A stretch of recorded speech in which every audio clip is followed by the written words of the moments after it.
And that when I talked to you the other day at media day, you said you felt better than you've ever felt. So what about in the cage? Did you feel the same way? Yeah, it took about maybe 2 minutes to get to that feeling because I think I forgot what it felt like to be in there. I wouldn't say ring rust. Well, maybe if it was ring rust, like 2 minutes of ring rust. And I was like, a little bit of what the hell is going on in here. It's crazy, It's been a couple years, but once I shook that off, busted through it and got the job done. Yeah, so obviously, it's reignited your love for fighting. That's what brought you back, and now you got had an awesome fight, an awesome victory, and I reckon we're going to see you again soon. Yeah. Well, I'd like to fight March 28th in Columbus. I mean, that's my home. I guess I won't get the main event, but maybe co-main, maybe Dana listening here. Anybody in mind in particular? I haven't even thought about that, Yeah, I don't really think about who I'm going to fight. Fight's always against yourself, right? So when you're stuck in that triangle, 2 minutes in, you reach just like, oh shit, it's not a fight. Like I'm doing this.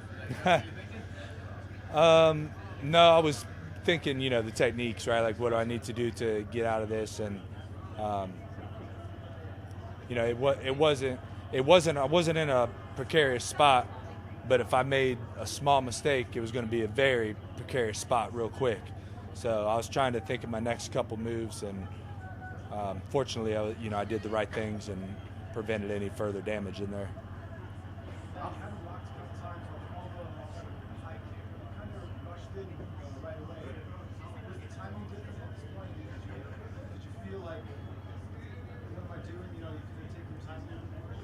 Yeah, again, once I kind of got into the rhythm, it just felt so easy, like it felt like, this is what I do, and this is who I am. This is what's in my blood. And, once you get me in that zone, man, it's going to be hard to beat me.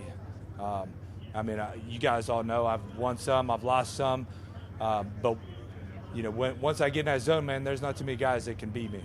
They're going to have to do something special to take me out. You said in media day that you felt like you were starting from scratch.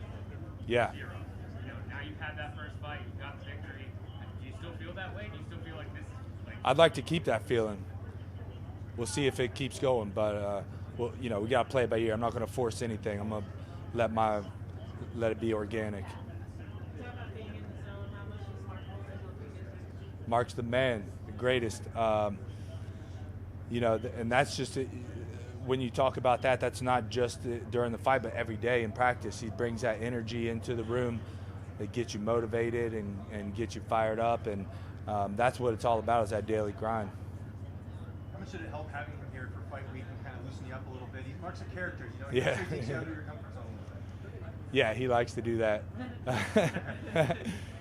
He keeps it fun, right? And, I'm a pretty serious guy, probably not as much of a sense of humor as I should have sometimes, I guess. But that's why I love having a guy like him around, keep it a little lighthearted and keep things fun, but also extreme focus, and he understands the grind. Being off for 2 years, how did this fight week compare to maybe ones in the past? Have you noticed anything different just with the whole experience of leading up to this fight? Well, for me personally, I was just much happier. I've really put a lot of emphasis on trying to inspire my kids and be a role model for them, and students in my gym, the kids in my gym, things like that. And part of that is not walking around always with a chip on your shoulder. Even though you got to have some of that, you got to have some swag and stuff. But I also got to show them you can be happy on Sunday whether you win or lose, and that you can get through anything. And I got to keep, and it helped for myself too, just stay more relaxed and look, be happy, man. Enjoy this. Like, you're on the biggest stage, doing the craziest shit that you could think to do. Next to like going to war or something, right? Like, Matt, we know fighters are fighting injured most of the time. How important was having 2 years off, and what injuries did you have that you healed from? Mentally was the injury that I had to heal from. The physical injuries aren't shit. That they happen to all of us all the time. I was injured coming into this fight. I'm injured now. I'll be injured for the next one. That don't matter. The mental injury is where it gets to you. That time off, I was able to heal my mind, and I'm a new person now. I feel better, more energy, refreshed, reinvigorated.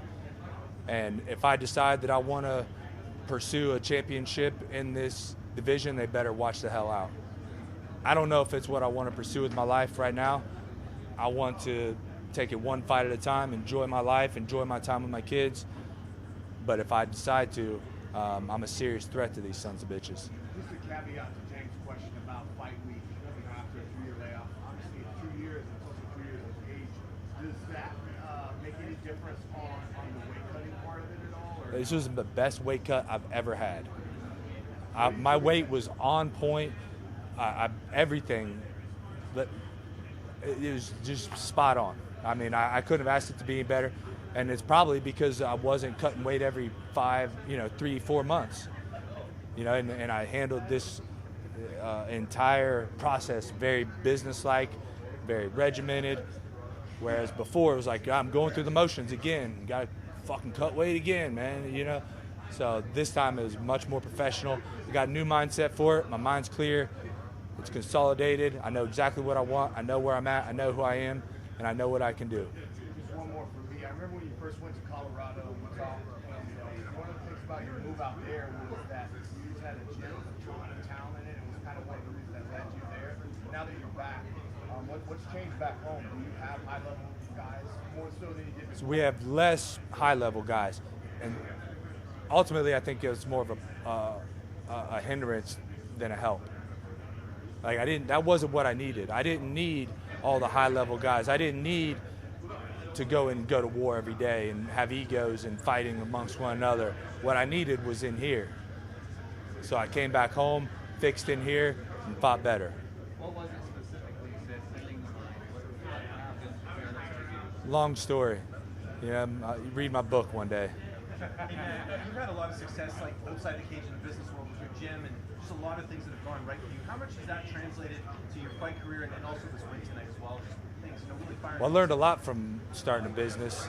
I wouldn't say I've had a lot of success with it. I mean, it's only a year old, my gym, and yeah, it's still there, man. Made the first year, I think 80% don't or something, but I learned a lot from that, man. Particularly dealing with others, like learning how to say no, pushing away the unessentials, taking in what's necessary, getting rid of the rest, clear mind, clear heart, clear soul, clear fight. You made that walk a ton of times. Was there a moment in that walk going out tonight that you sort of embraced the fact that there you are again, walking out to the cage again? Yeah, I was trying to embrace the whole thing. But it's scary shit, though. It's hard to embrace, It's like if you're skydiving, you're like, should I embrace this? It's crazy, man. It's a crazy, crazy sport we do. I don't know what the hell it makes us go out there and do it.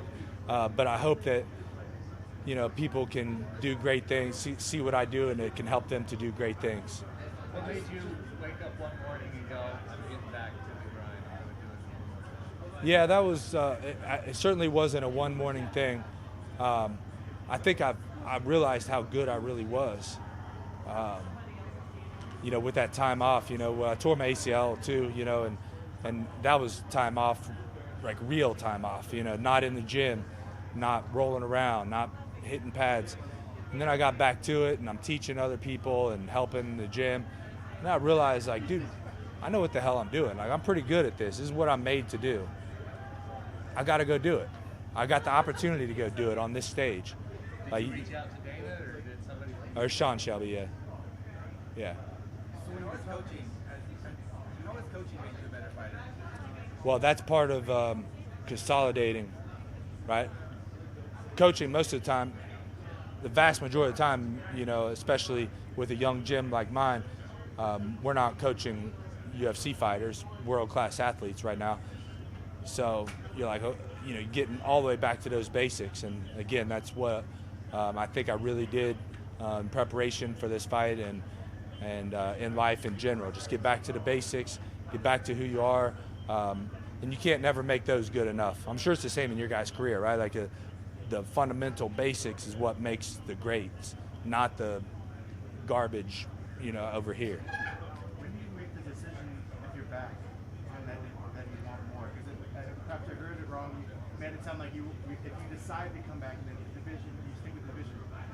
When are you going to know if you're back and if you're going to want this? Well, I think what I was saying there is like if I decide I want to make a run and I want to threaten the top guys, But you are back and you want more. yeah, I'll fight more for sure.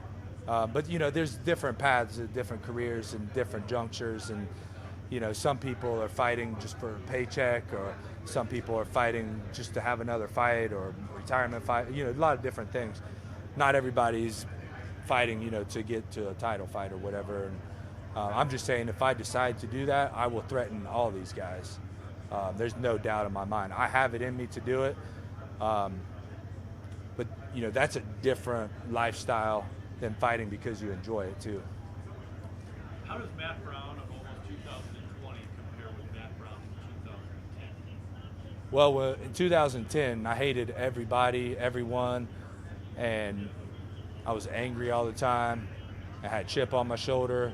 I wanted to fuck up everybody I seen, and I trained like I was a freaking madman. So I'm not that guy no more. Now I'm much happier, in a much better place in my life. Not that that was even a bad place. I'm glad to have went through that phase. But I got kids, and I don't want my kids walking around, being me, being who I was. So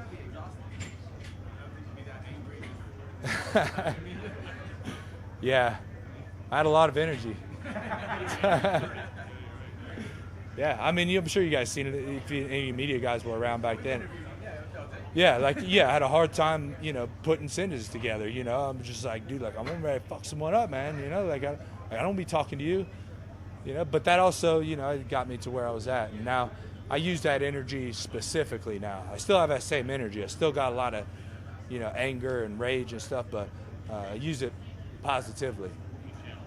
Channel it is exactly the right word for it. Channel it the right direction, towards the right things, and again, kids change everyone, and maybe they soften me up a little bit.